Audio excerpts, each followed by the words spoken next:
as well as change. For I have sworn before you and Almighty God the same solemn oath our forebears prescribed nearly a century and 3/4 ago. The world is very different now, for man holds in his mortal hands the power to abolish all forms of human poverty and all forms of human life. And yet the same revolutionary beliefs for which our forebears fought are still at issue around the globe. The belief that the rights of man come not from the generosity of the state, but from the hand of God.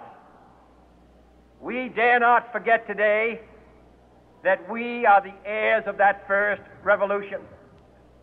Let the word go forth from this time and place to friend and foe alike that the torch has been passed to a new generation of Americans born in this century, tempered by war, disciplined by a hard and bitter peace, proud of our ancient heritage, and unwilling to witness or permit the slow undoing of those human rights to which this nation has always been committed and to which we are committed today at home and around the world.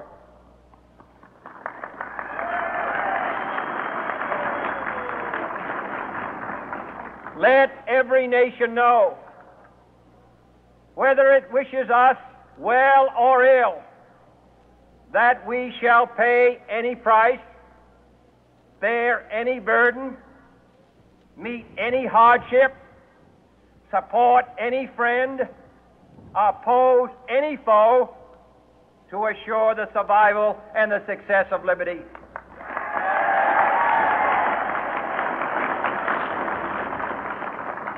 This much we pledge and more. To those old allies whose cultural and spiritual origins we share, we pledge the loyalty of faithful friends. United, there is little we cannot do in a host of cooperative ventures. Divided, there is little we can do, for we dare not meet a powerful challenge at odds and split asunder. To those new states whom we welcome to the ranks of the free, we pledge our word that one form of colonial control shall not have passed away, merely to be replaced by a far more iron tyranny. We shall not always expect to find them supporting our view, but we shall always hope to find them strongly supporting their own freedom, and to remember that in the past, those who foolishly sought power by riding the back of the tiger ended up inside.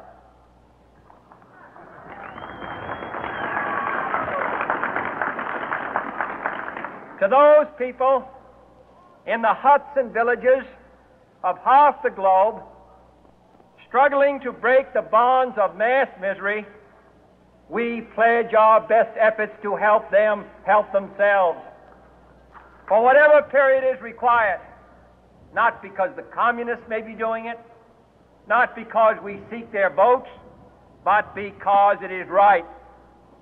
If a free society cannot help the many who are poor, it cannot save the few who are rich.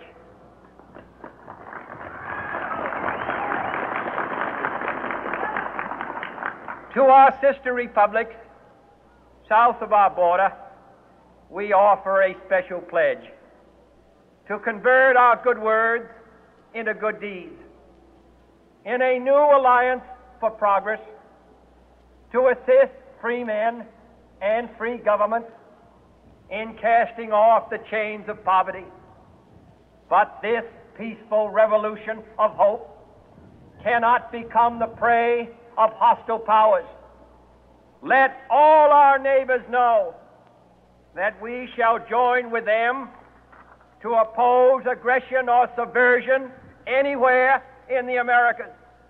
And let every other power know that this hemisphere intends to remain the master of its own house.